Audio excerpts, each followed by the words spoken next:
Have you ever experienced a situation where you know a product and they've told a story or they've given an analogy of how to use that product or even that service, and it's so off brand, it's cringing? A bad story like that can totally ruin your brand. I'm Leslie Smith with McCormick LA Public Relations, and thank you for being here.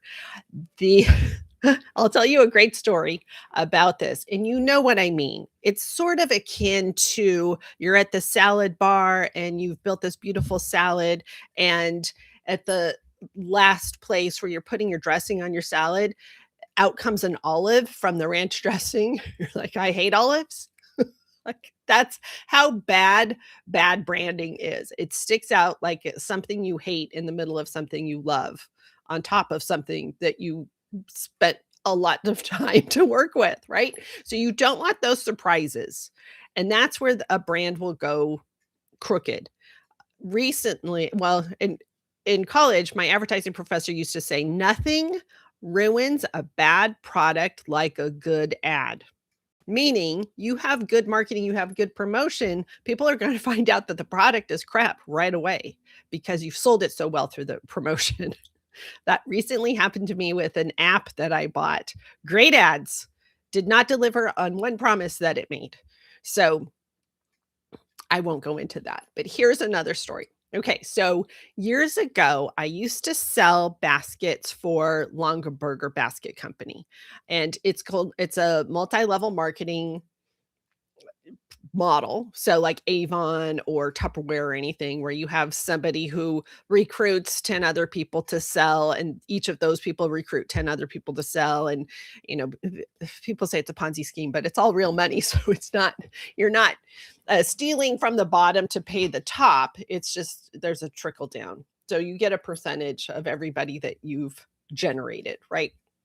Anyway, I was down at the bottom line because Longaberger was not big on the West Coast where I am in Southern California in Long Beach. Few people knew what it was, but not a lot. It's bigger in the Midwest and on the East Coast some.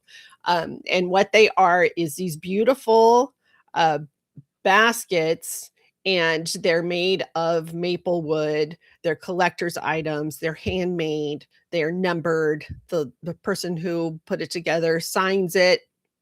All of those things happen to make these things major collector items.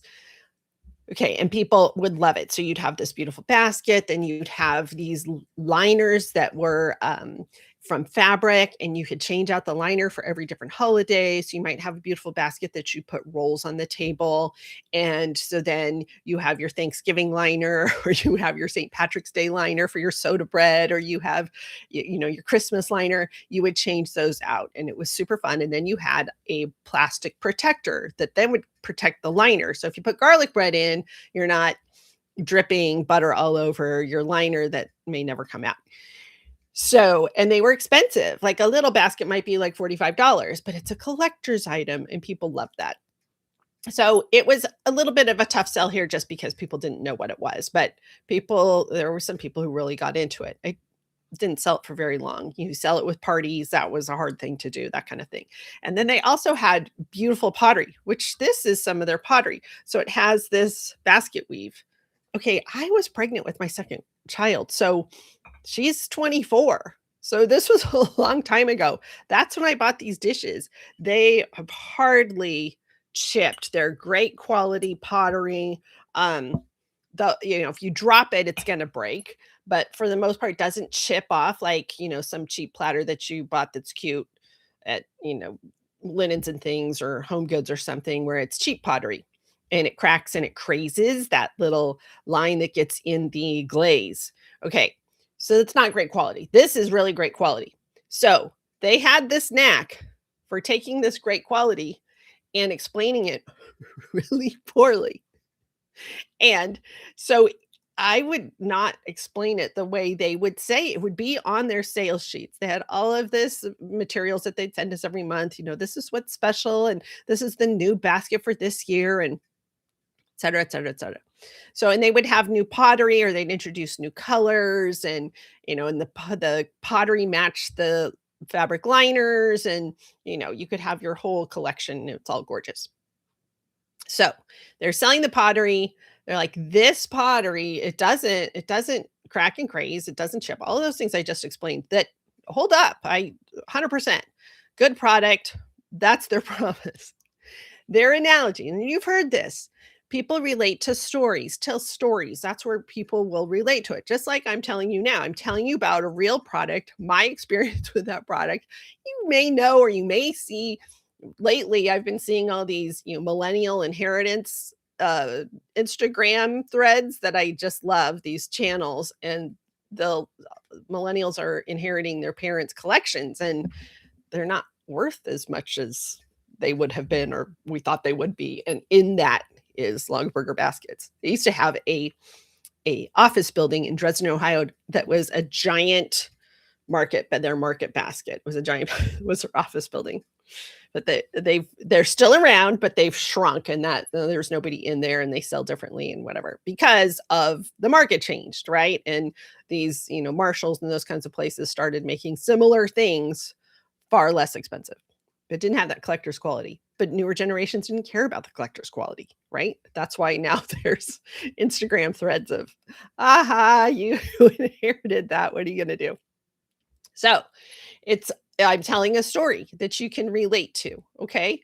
So they would give us a sales sheet of things to say. So people could, with analogies. It's very common for your brand. You talk about analogies, bad branding is like an olive in your ranch dressing, right? It just stands out. It's not supposed to be there. Even if you like olives and ranch dressing, it's weird. Why is that here? Right? We used to play a game at California Pizza Kitchen, somebody would order pasta and there'd be one noodle that was not the noodle that was supposed to be in the pasta. Interesting. So it's off brand. It's jarring. They gave us the sales sheets to sell this pottery, and it said, this is made with vitreous or vitrified pottery. I'm not sure how they called it, but it's a really good ceramic piece that's fired correctly. There's not air bubbles in it that are going to pop in the kiln or whatever the process is. They'd say, it's the same pottery that makes your toilet. I don't want to eat on my toilet. And you think about it from a anti-destruction point. Yes, toilets don't just break, right? It takes a lot of stress on a pottery toilet, on that ceramic, whatever that is, vitrified pottery, for it to break, right? It's durable, is what they're trying to say. That's a horrible analogy. And that's maybe what was a selling point for the people saying, we want to make a really good pottery. Like, oh, yeah, okay, like the stuff the toilet's made of. Yeah, gosh, that never breaks. But that is not a marketing analogy. That's a sales sheet analogy. That's telling us how durable the actual material is in a use that we don't want to equate with the use that we're going to have it in our home. Okay. Then they decided to come and they had the pottery, then they had some glassware. I still have a lot of their glassware too. It's a similar um, weave, and then it has some lines. It's just clear glass. It's lovely. Not as durable because it's glass, right? But so we don't have as much of that as we used to, but it's beautiful. And then they decided they would come out with silverware. Well, again, I have to imagine that the people who went out and said, we want to make super durable silverware to match with our maple baskets that last forever. You can wash them, you can, dry them out, and they last forever. They're heirloom quality. We want to stick with that brand and put out a really good product. Okay, so they use this steel that lasts forever. It doesn't bend. It's not going to get weird. It's not weighted strangely. I have some silverware that I got at Costco, and the end is weighted weird. So if you put a spoon in the yogurt, it's constantly falling because it's not weighted right. And that's why it was at Costco. That's why it was discounted. Okay, so they didn't want to do that.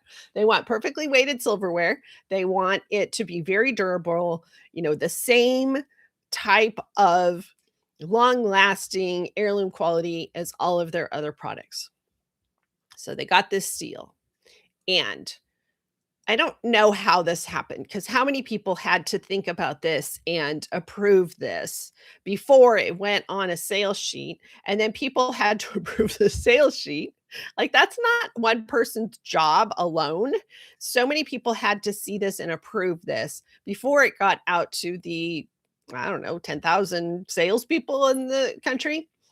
It said that's the same steel they use in coffins. Coffins. Okay, again, very durable, very bad analogy. I don't, maybe a coffin is an heirloom quality thing, but I don't, what? When are you using your silverware and thinking, "Yep, this is like a coffin. Hey, they should make coffins out of this." It's so crazy. So they they could have stayed on brand and said, "It's durable, it lasts forever. It's like your grandmother's tea set, but this doesn't require any polishing." That would have conveyed the same idea of it is long-lasting quality, it's heirloom quality, you'll have it forever, unless you're putting it down the disposal, which who hasn't done that, it's not gonna get mangled, and it may not get as mangled as much as, some silverware, everyday silverware that you picked up at Target, right? That might, crumple. Um, or even silverware. I've bought extra silverware for big parties just so you had real silverware. I bought it at Smart and Final. It's not good, but it was okay to eat lasagna and salad for, a end of year school party for a bunch of 10th graders, right? They had real silverware, but it was, it's not beautiful by any means. Okay. So coffin, bad analogy. They could, using the grandmother's tea set or something else, or the same standard we use for everything else. We have this grade A steel, whatever it is, blah, blah, blah, blah, blah, without saying it's what they use in coffins. It's just bad. So think about your own organization. How are you telling that story? And are you using analogies and stories that resonate with people for the good qualities of your brand? Like both of those instances, I mean, that was the benefit. The benefit is that it's super good pottery or it's super good steel. That's the benefit. But those are not the marketing words, right? We need to polish that up. That's why you have a marketing department. That's why you have a sales team, right? I don't want to know that you can bury somebody in this steel. That's just such a weird thing to bring up. And, I don't know if that contributed to their demise, but it really they had market shifts. But you've probably seen that in your own situation. So, the best way to keep consistent with your branding is to think of your brand as a person, this personification of your brand, right? Because your brand goes all the way through. Your brand is not just a logo. I get calls from people all the time. Yeah, we have a new brand. Can you help us do this? Or we have a new brand and we're doing this. Okay, well, tell me about your brand. And they go, here it is. It's purple and it's green, and here it is. Okay, that's your logo. That's our brand. Okay, no, it's not a brand yet. It's a logo. It's a piece of art. What stands behind that? That is your brand. And that takes a long time to massage and sculpt and hone and keep developing. Okay. And you see long-standing organizations, long-standing businesses, they've morphed their brand over the years. If you're old enough to remember when the Gap was new, it sold Levi's, then it sold every color of sweats you can imagine. You could buy drawstring sweatpants and the matching sweatshirt at every Gap all over the place. Well, and they started in San Francisco. So living in California, I know we always had a Gap, but I don't know if you're tuning in from another part of the country. But they were stores. I'm seeing Hilda on my chat. Hi, Hilda. Yes. Yes. So you can build on that, Hilda. You have different stories and different things. It evolves, things change. And so your brand has to adapt during that time too. But you have to start with something. So think about your organization, whether it's a nonprofit or a business, or it's just you, you're the consultant, and you may think of yourself as the brand. I am my brand, that's for sure. So I don't, I bring in people here and there to help me out, but I don't have 10 employees working with me. It's me. I'm going out cultivating the relationships, making those connections to get the business, and then implementing the business. So I am my brand. So when I'm at my best, what am I like? Okay. And that's changed over the years. I mean, I used to say I'm detergent, I'm determined, diligent, and creative. Okay. And those things are still there, but I also now have 30 plus years behind me as an independent consultant. So things like this, I wouldn't have shared like this at the beginning of my career. Although I did do some workshops, but it was different. Now I'm coming from a place of living it, not looking forward to it, but having lived it and built a number of stories and experiences through all of these things. So it's a different perspective. But I haven't changed my logo in quite some time. I've had maybe 3 renditions of my logo. The last time, I think it was 2016, 2017, and I added the tagline, "No nonsense marketing and PR," because at that point, what I realized is I'm the person who gives it to you straight, who is giving you the stuff, not the fluff, cutting through some red tape. I don't make everybody be on a retainer, all of those things so people can work with me as a boutique public relations agency, right? So you think of it as a person, even if it's you. What are those qualities that you bring to the table that other people don't, that your competitors don't? What are the things that you all do? Do you need to be different? Or if you're all, you might have an audience that's gigantic and it needs however many services. Like think of shoes. We all wear shoes. There needs to be a lot of shoe stores to accommodate everybody's taste throughout their lifespan, right? So there can be a ton of shoe stores. If you're super niche, like if you are shoes with wheels for 65-year-olds, they're orthopedic wheelies, then that's a little bit different. Then you need to figure that out. Like, what is the benefit there? Is that a mobility issue? I just made that up. I don't think those exist. Those would not be safe. um, so if you need to think of your person, think of everything about it.